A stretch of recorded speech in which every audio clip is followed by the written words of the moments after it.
अस्सलाम वालेकुम नाजरीन। आज हम एक ऐसे टॉपिक के बारे में बात करेंगे जिस टॉपिक के बारे में ज़्यादातर लोग खामोश रहते हैं या इस टॉपिक को जो है पब्लिकली आप डिस्कस नहीं करते। हम इस टॉपिक को कहते हैं सेक्सुअल मेडिसिन। ये मेडिसिन की वो ब्रांच है जो सेक्सुअल प्रॉब्लम्स को डील करती है, यानी जिनसी मसाइल को डील करती है। हमारे माशरे में या दुनिया के किसी भी माशरे में सेक्सुअल प्रॉब्लम्स बहुत ही आम हैं, लेकिन क्योंकि इसको डिस्कस नहीं किया जाता, लोग आपस में डिस्कस इसलिए भी नहीं करते क्योंकि एक वो पहलू है, टैबू बातें हैं, लोग छुपाते हैं, लोगों को डिस्कस करने में प्रॉब्लम आती है, शर्म महसूस करते हैं। और अगर किसी को ये प्रॉब्लम है भी तो वो किस से डिस्कस करे? अपने घर वालों से आप डिस्कस नहीं कर सकते, अपने दोस्तों से डिस्कस करेंगे तो आप उनके मजाक का महवर बन जाएंगे। सोसाइटी में डिस्कस नहीं कर सकते किसी के साथ क्योंकि फिर आप लोगों की गुफ्तगू का एक महवर बन जाएंगे, लोग आपके बारे में ही बात करते रहेंगे।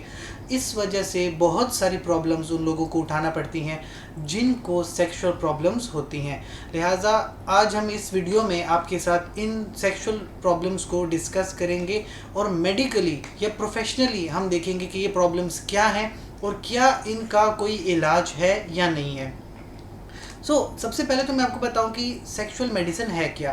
देखें, ये बेसिकली मेडिसिन ही की एक ब्रांच है, यानी कि जिस तरह बाकी बीमारियां हैं उनको जैसे कि हम पढ़ते हैं, सेक्सुअल मेडिसिन एक ब्रांच है मेडिसिन की जो कि पहले तो तशखीस करती है, इवेलुएट करती है कि आपको सेक्सुअल प्रॉब्लम है या नहीं है या किस तरह की है।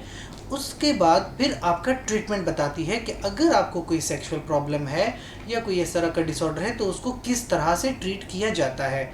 मैं आपको कुछ एग्जांपल्स दूं जो हमारे माशरे में अक्सर लोगों को सेक्सुअल प्रॉब्लम्स होती हैं।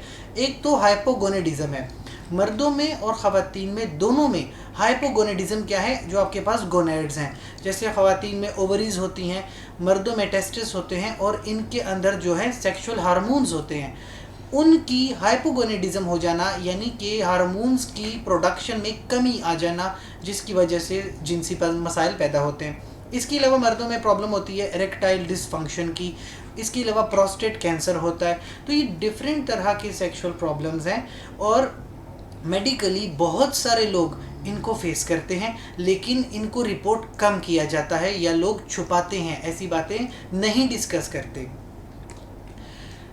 तो मैं आपको बता दूं कि ये सेक्सुअल मेडिसिन एक मल्टी डिसिप्लिनरी अप्रोच है, यानी इसके अंदर जब आप इसको मेडिकली इन प्रॉब्लम्स को देखेंगे तो आपको पता चलेगा कि बहुत सारे फिजिशियंस यानी कि डॉक्टर्स ऐसे प्रॉब्लम्स डील करते हैं। मेंटल हेल्थ प्रोफेशनल्स डॉक्टर के साथ मिलकर इन प्रॉब्लम्स को डील करते हैं क्योंकि ऐसे प्रॉब्लम्स बहुत ही साइकोलॉजिकल इफ़ेक्ट्स रखती हैं।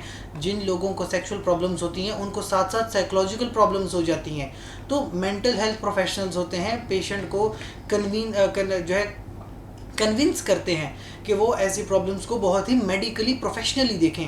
सोशल वर्कर्स होते हैं जो सोसाइटी में जो है अवेयरनेस पैदा करते हैं और लोगों को ऐसी प्रॉब्लम्स के बारे में बताते हैं। और कुछ सेक्स थेरेपिस्ट्स होते हैं जो लोगों का इलाज करते हैं कि जिनको इस तरह के मसले मसाइल फेस करना होती हैं। तो सबसे बड़ी बात मैं आपको बताऊं कि कौन से रिस्क फैक्टर्स हैं, यानी कि सबसे पहले तो आपकी बढ़ती उम्र, जैसे जैसे उम्र बढ़ती रहती है ख़वातीन में या मर्दों दोनों में जो है सेक्सुअल डिसफंक्शन आता रहता है। यानी जब तक आप जवान हैं, आप सेक्सुअली एक्टिव हैं, जैसे जैसे उम्र बढ़ती है वैसे वैसे सेक्सुअली इंसान वीक होता जाता है। एक तो सबसे बड़ी बात जो कि बिल्कुल अंडरस्टूड है। इसके अलावा कई ऐसे रिस्क फैक्टर्स हैं जिनकी वजह से आपको in the future sexual dysfunction का सामना करना पड़ सकता है। वो रिस्क फैक्टर क्या है? सबसे पहले तो कार्डियोवास्कुलर डिजीज़। जिन लोगों को कार्डियोवास्कुलर डिजीज़ है यानी दिल की बीमारियां हैं, उन लोगों में in the near future sexual dysfunction आ सकता है। फिर आपके पास है डायबिटीज़, यानी शुगर के अमराज में भी इस तरह की प्रॉब्लम्स आ सकती हैं। जेनिटो यूरिनरी, जिन लोगों को जेनिटल्स या यूरिनरी डिजीज़ हैं वो भी इस तरह के प्रॉब्लम्स फेस कर सकते हैं। इसके अलावा नाज़रीन, साइकोलॉजिकल या साइकेट्रिक डिसऑर्डर, जिन लोगों को नफ्सियाती मसाइल हैं यानी साइकोलॉजिकली वो हेल्दी नहीं हैं, साइकियाट्रिक प्रॉब्लम्स हैं, इन प्रॉब्लम्स का असर उनके सेक्सुअल लाइफ पे पड़ता है और वो सेक्सुअल डिसफंक्शन की तरफ लीड करते हैं। इसके अलावा कोई क्रॉनिक डिजीज़ हो, यानी कि एक ऐसी डिजीज़ जो लंबे अरसे तक आपके साथ चल रही हो, वो भी सेक्सुअली डिसफंक्शन इंसान में डेवलप करवा सकती है। तो यानी कि इंसान में मुख्तलिफ़ तरह की ऐसी प्रॉब्लम्स आ सकती हैं।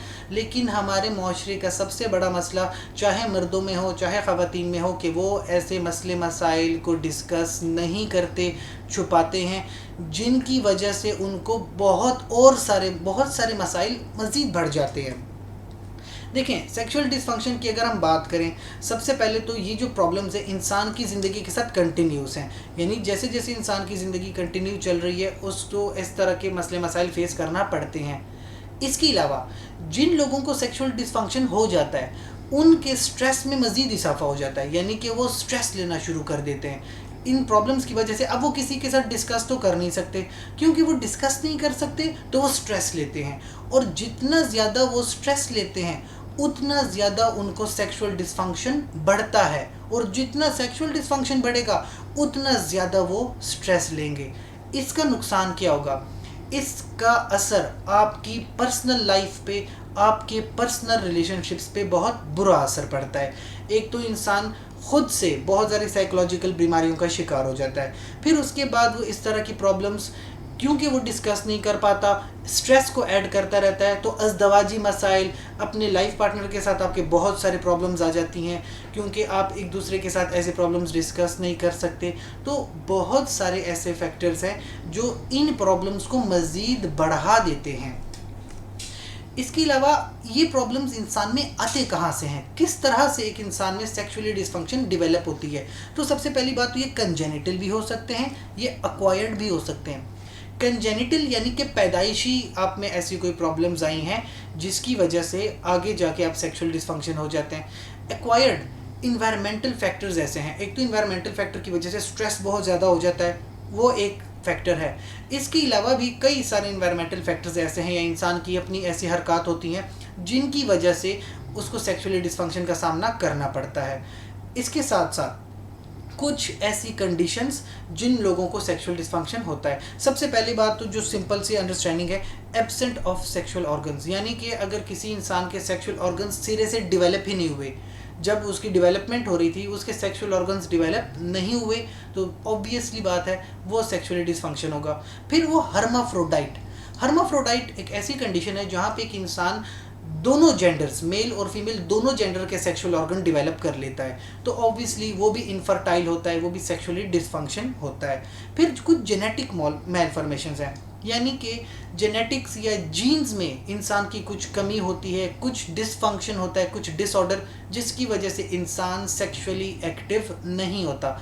साथ में कोई ऐसा ट्रॉमा, कोई ऐसा फिज़िकल प्रॉब्लम, कोई ऐसा फिज़िकल एक्सीडेंट, कोई ऐसा फिज़िकल स्ट्रेस, कोई ट्रॉमा या कोई एम्प्यूटेशन या कोई इंजरी, लेसिरेशन वगैरह on the sexual organ, on the hormones, on the glands, ऐसा कोई प्रॉब्लम जिसकी वजह से इंसान सेक्सुअली इनएक्टिव हो जाता है, यानी सेक्सुअल डिसफंक्शन उसमें डेवलप हो जाती है।